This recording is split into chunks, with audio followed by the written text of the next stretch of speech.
But we're gonna finish it. We're gonna finish it before replacing Satanic Saturdays with something else. And I think that's actually something that I started saying before but didn't finish. Hopefully I'm not repeating myself, but knowing me, I probably actually am.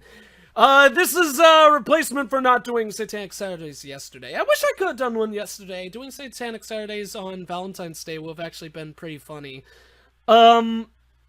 But I actually went on a bar crawl with my older sister, which was a lot of fun.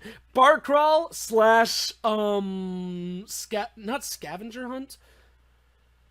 Maybe they are called scavenger hunts.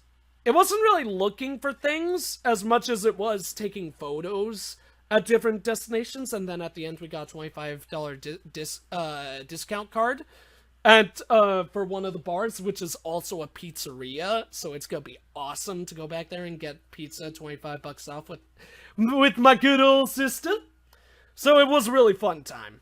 But a little sad I didn't get to stream then, but it was well worth it. Would have rather I was happy with hanging with my sister. Let me say that.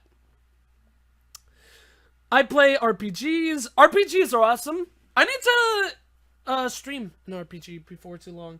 Right now, two of the top ones that I have on my list are old. But I really want to live stream Chrono Trigger because I've started it a couple of times. I've never finished it. Part of it is because I don't have too much I don't really have any nostalgia for Chrono Trigger. Because I didn't grow up on it. I was a Sega guy, not a Nintendo guy. So I never played Chrono Trigger when I was young.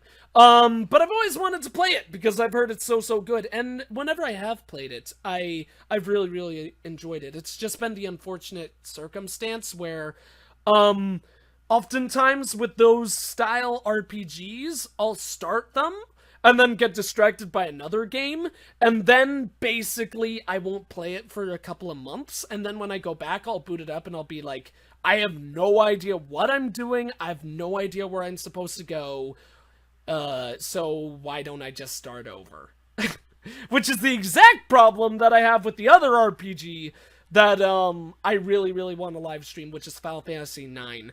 Farthest I've gone on that game, and that's a game that I have huge nostalgia for it. I love that game so much. Probably my favorite RPG of all time. Unless you count the Mass Effect games, then I would have to debate them a lot. But I wouldn't put them in the same plane because they're both role-playing games, but they're also, like, different genres of role-playing games.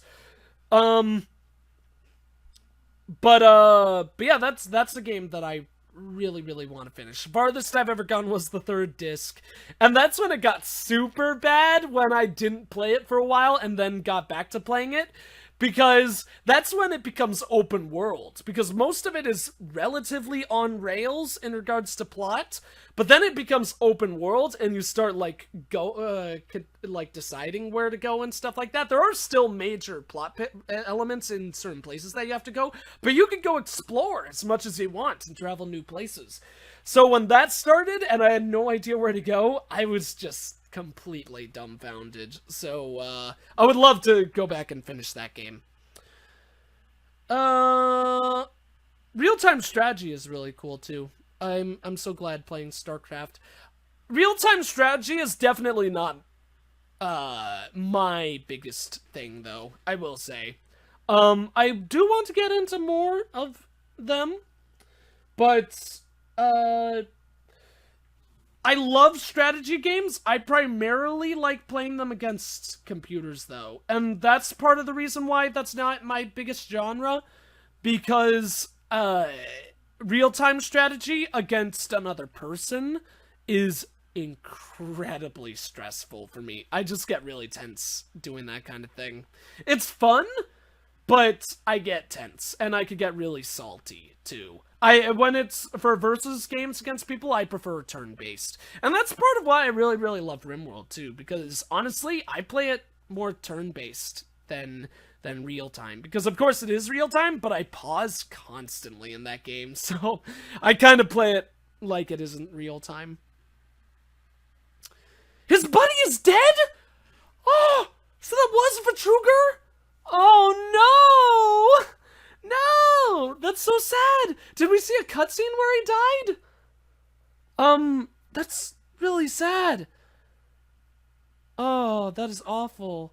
You would have missed the stream because of work, and then I'm glad we streamed today, Red Burning Dragon, so you were able to chill for it. Chrono Trigger, great game. Multiple endings, most in New Game Plus? Okay, we're probably not gonna do that then.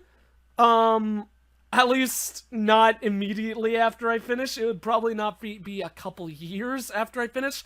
Probably you'll never see me do the New Game Plus endings. I didn't even know Chrono Trigger had New Game. But I will try to get the best ending in that one. I was aware that it did have multiple endings. So we'll try to do our best to do that. Have you, playing a game because you were stuck, then came back and finished, hid yourself because it was so obvious? I actually have, basically, repeating that because I think I kind of, like, read it quietly for people watching the VOD, in post. 120 Brad was asking me, have I ever, got stuck on a game and stopped playing it because, you didn't know what to do, and then came back later and hated myself. I finished it and hated myself because the solution was so simple. What I remember, I have a similar thing. I didn't hate myself for it. I was actually really proud of figuring this out because I didn't even go back to the game. I just had a revelation in my mind. What happened was when Wind Waker came out years ago, I was much younger, much worse with puzzles and stuff like that. I'm sure I would have been able to get this right away now, but I was much younger, you know, and when I was younger, I was a lot worse at games in general. Not saying I'm incredible now. I think I'm better than I used to be, obviously, but, I think everyone is worse at games when they're younger, especially puzzle games, because your mind has just not fully adapted to figure that kind of thing out. But so I played Wind Waker. And for anyone who doesn't know Wind Waker and wants to solve all the puzzles themselves, leave now. But there's this puzzle, because the video's gonna end in like 5 minutes anyways, you could probably just leave. Thank you for coming, though. But there's this island, and you have to find... There's all these treasure maps that you get that tell you where to find, like, I'm pretty sure completing game critical items, like you need the items in order to complete the game. And the map showed that one of those was on this island where you buy the whole island. You basically buy this, like, resort, private island that you can live at that has a butler and everything. It's pretty awesome. And I had no idea where to go to solve it.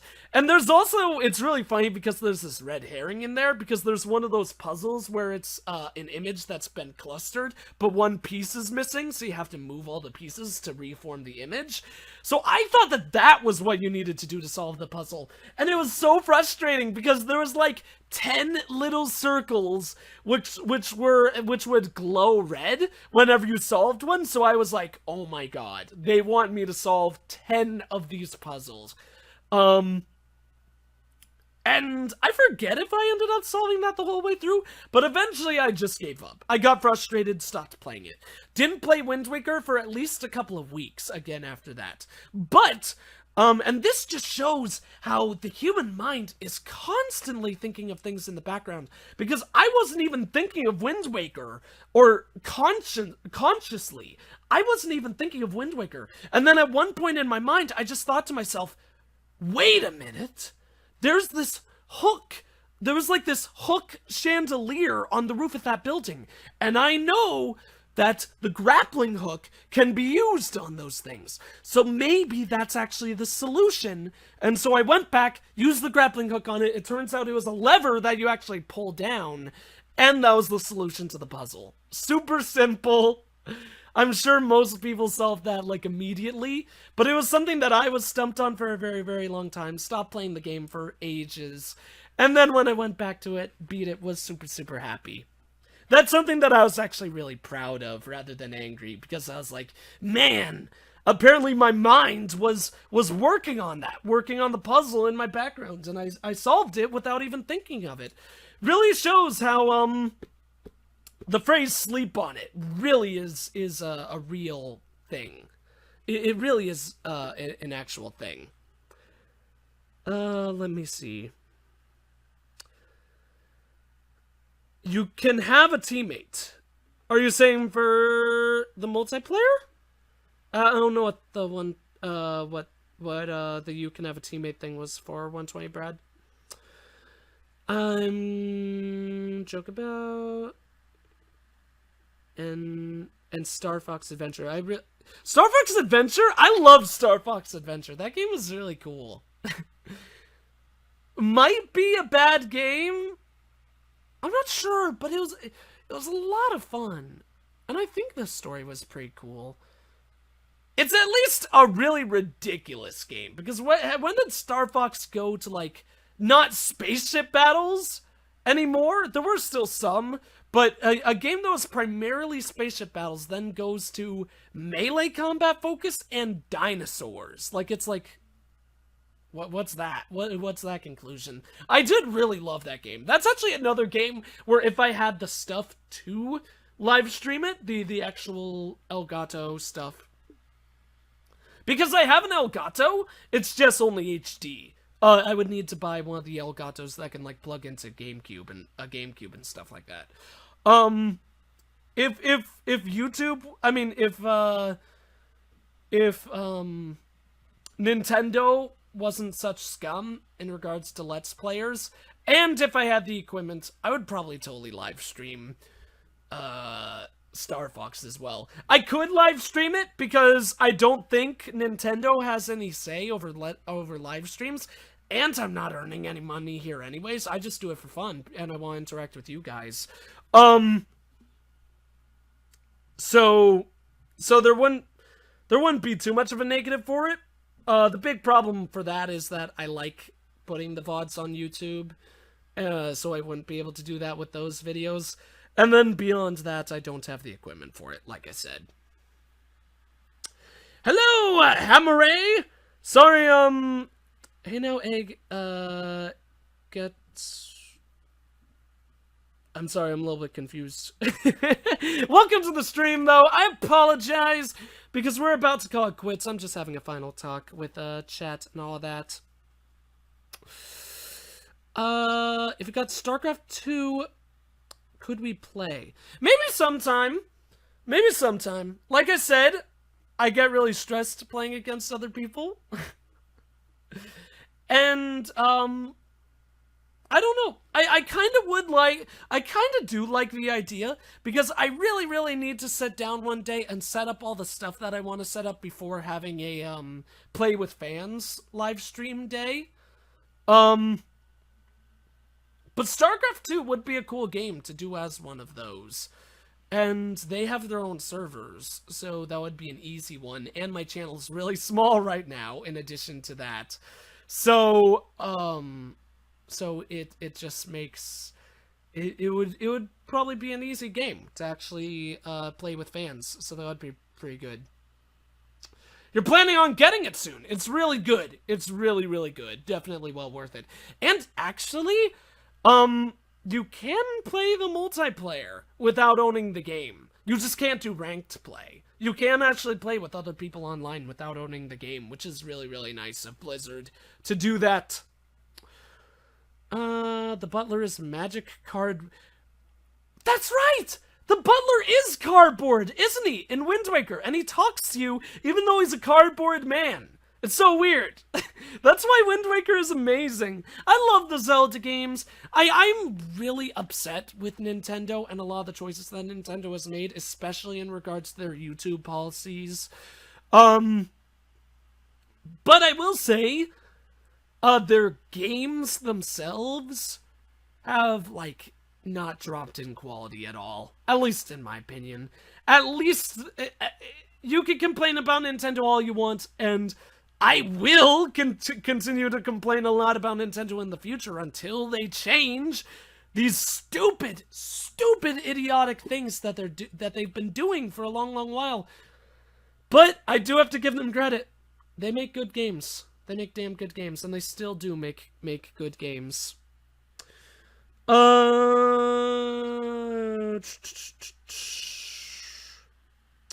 teammate for RTS. Oh, okay, I see. Yeah. Like, we could team up against bots. That would be pretty cool. But I will say, if I was going to do, like, a Play with Fans live stream, probably would be everyone for themselves. Just because I think that would make the most sense. You guys would probably dogpile on me, but that'd be okay. That'd be okay if that happened. Everyone would... I wouldn't be surprised if everyone was like, everyone beat up Egg! Beat him up! Show him who's boss. Your brain is dead! Hamaray. I hope I'm pronouncing that right. I apologize if I'm not. You can feel free to, like, type how you pronounce it in the chat, and then I'll try to remember that for the future. Can we play 2v2 against computers? Because I'm the same way against people. Is that possible? We'll see. Well, I mean, if it was just you and me, I would love to do that. But for planning on playing with fans in the future, we'll see. We'll see what happens. It wouldn't surprise me if the most we would ever have, at least with my following right now, the most we would ever have would be 4 people. Like, I would really love to play Dota 2 with fans sometime. And that's one of the games that I would love to add to that like roster or list or whatever. But the funny thing is, I would want to do a full grouping. I would want to have me and then 4 other people versus 5 people following my channel. And there is no way that right now I would ever have that many people who would also want to play Dota 2.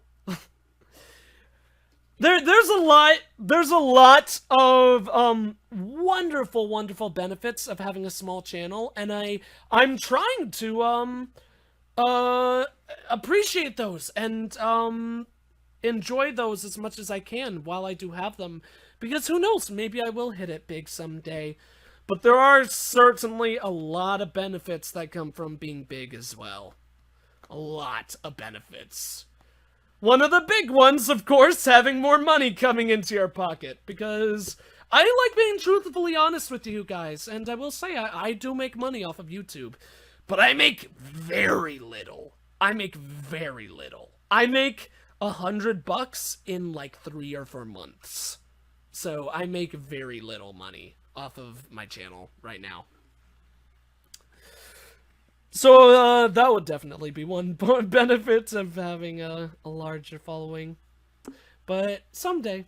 A lot of it is my fault. I'm not really, I'm doing popular games, but I'm not doing games that are popular right now. Like, a lot of them are, like, story games, and a lot of them are old story games. Not incredibly old, but older, for sure. And so, barely anyone, like, nobody new is gonna be coming to that content. So that's actually one thing that I am really excited about after I've done Heart of the Swarm and Arkham City, and Scribblenauts Unlimited, and is there anything else? I think that's about it. That's one thing that I'm excited about, though, after finishing those, because I'm gonna try to do more current things after that. Maybe I'll ask you guys. Maybe I'll do a video on YouTube that'll be like, hey, what kind of games do you guys want to see? What new stuff do you want to see? Unfortunately, a lot of stuff that people are going to ask for and recommend is just not gonna be possible. Because I'm independent. I am not part of any networks or anything like that.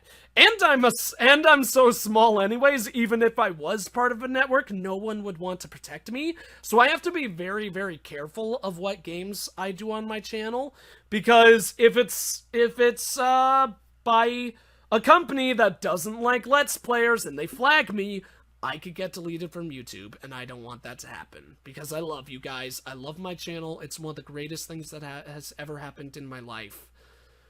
And it's just been so great. It's been amazing. It's a dream come true. Even not being big, just sitting at where I'm at, knowing that like I average like probably roughly around 20 views a day, more or less depending on the series. Like RimWorld a while back was averaging like 100 per video. Now it's down to like 40, which is really, really sucky. But there's a lot of aspects that go into that. And I plan on changing how RimWorld is working in the future. I'm getting a new thumbnail for it. Got an artist doing a thumbnail for me, which is gonna be awesome. Shadow Leggy doing more amazing, awesome work. And I'm gonna bring down the videos to 25 minutes just because I think that'll be nicer for a newer audience. And then I'm also going to start seasons. So I'm gonna go all the way back to RimWorld 1, Season 1. Episode 1, Season 1 kind of thing. But I'm not gonna do that until beta releases. I'm not gonna do that until the next huge release. If it's Alpha 9 that's next, which I'm pretty sure it is, RimWorld's gonna stay the same for a bit. I'm saving that for a huge release. Just because I want it to be a bigger thing. And I don't know what's gonna happen. Who knows? Maybe that'll be for the full-on release of the game. Because I don't know if the game is going to go to beta or if it's just gonna full-on release. It's close to straight up 1. Because I believe it's 0.8 instead of like 0.08 or something like that. So I think it's actually pretty close to being version 1, which is usually considered like the full release. At least I'm pretty sure. But who knows? Who knows? Who knows what's gonna happen? Beat up Wesker. Beat up Egg Wesker. I'm not good at those types of games. I guess in the concept. Pocket change.